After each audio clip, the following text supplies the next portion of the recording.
What's going on, everybody? Dan's Midwest Angling here, and we got the SSV-18 out on the water. So we're going to be going through today and giving you the on-the-water tour. We're going to be going through everything that I've done to the boat, everything the boat has to offer, and we're even going to do a top speed test. Let's get into it.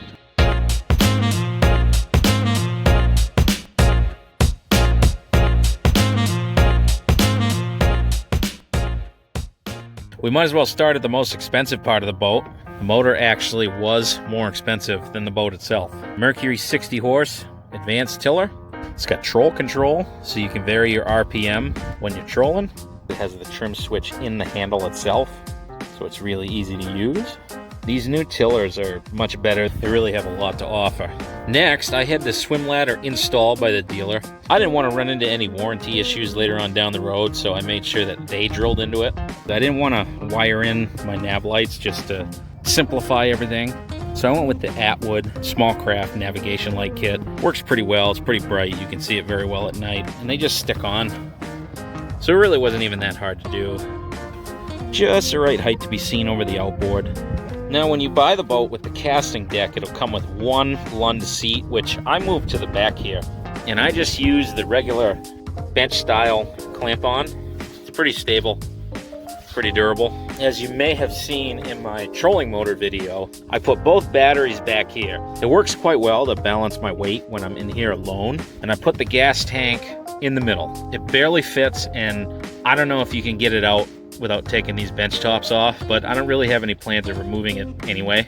It's really easy to access here in this location. Now in here, I chose to keep this open. Got the Promariner battery charger 2-bank, and I still have to do something, but I'm gonna come up with a way, either using bungee cords or something, to keep this so that I can keep storage back here. Like this is, I put my whistle, extra plug, insurance papers, all that in here.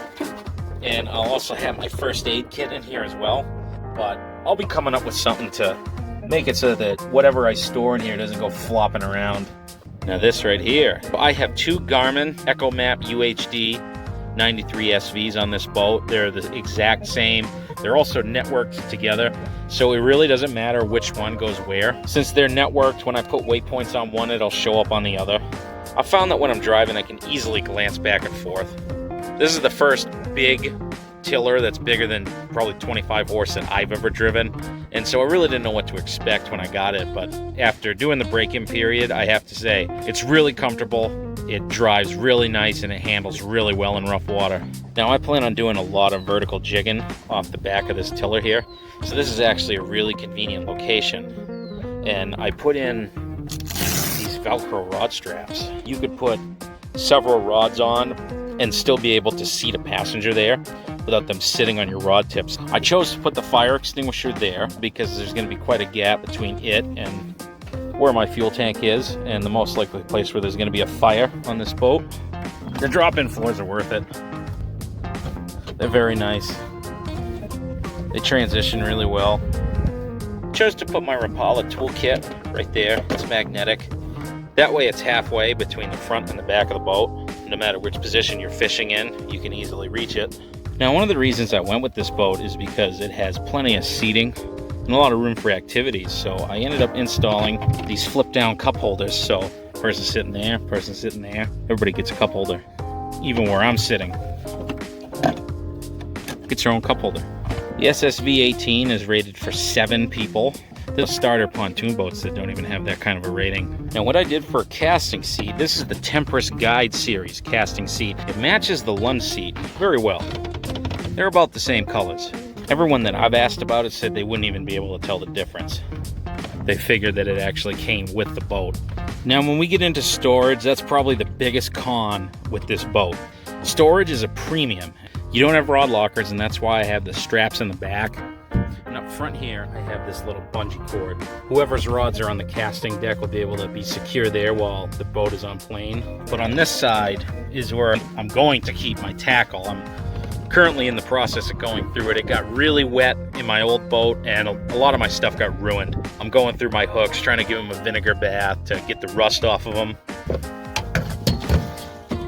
I can actually fit 7 3700 series boxes in here, along with 4 3600s. And all my bags of soft plastics will be able to fit in here. On the other side, where the rods are usually going to go, I put stuff that I generally aren't going to have to get in here, because when you got a bunch of rods there, this door is not going to be able to open. So, you know, I got my cushions, life jackets, the anchor is in here. This is a cheap little laundry basket from Walmart. Works pretty well for keeping all my ropes together.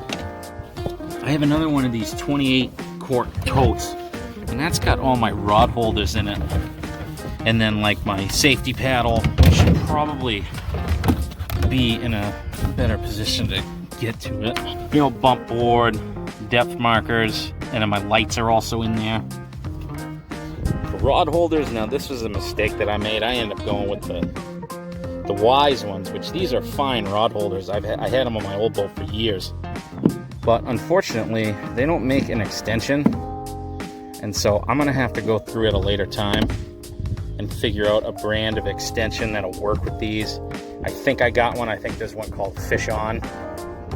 I tried the Attwood rod holder extensions and they just don't fit. So that one's to be continued.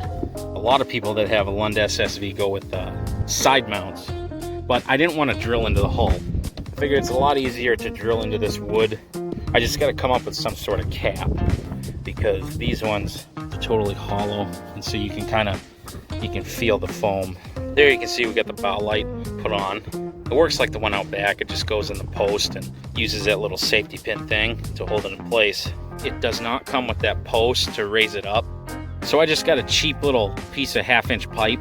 I think it's a part of a trap for a drain, just to get it up there, so that way when my trolling motor is stowed, it goes over the top of it. Trolling motor position is very comfortable.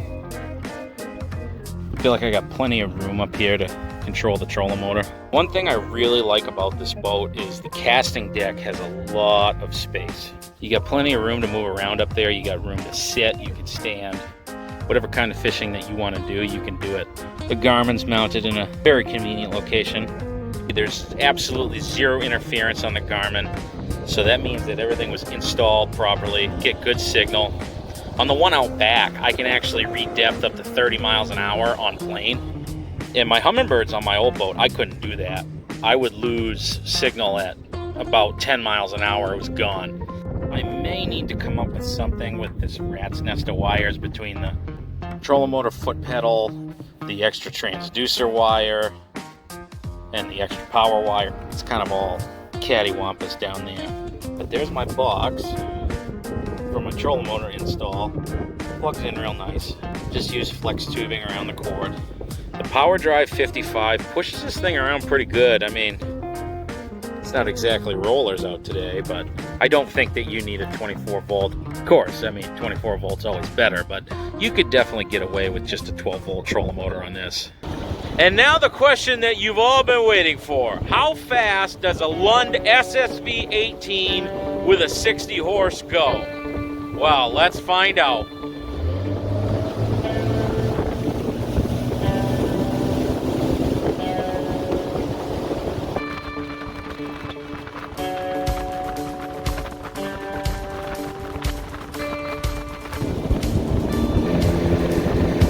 I'm gonna call that 30.8.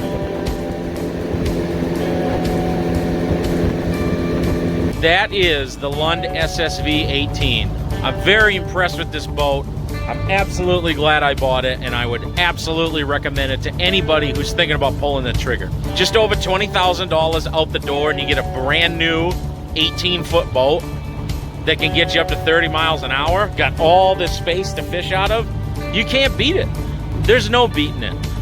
Now, I had my wife and my son with me earlier, and it's interesting to note that me alone made no difference in top speed versus with my wife also on the boat. And I think that has a lot to do with the command thrust. That was what the dealer told me, was you would lose a couple miles an hour on the top end with command thrust, but the difference is that when you're fully loaded, you're only gonna lose a couple miles an hour. Get the 60 horse, get the casting deck. You can do anything to this boat to give it the capabilities of some of the more expensive models. You're gonna give up a couple creature comforts, but to me, it's all worth it. Thanks for watching. Make sure you like and subscribe. We'll see you on the next one.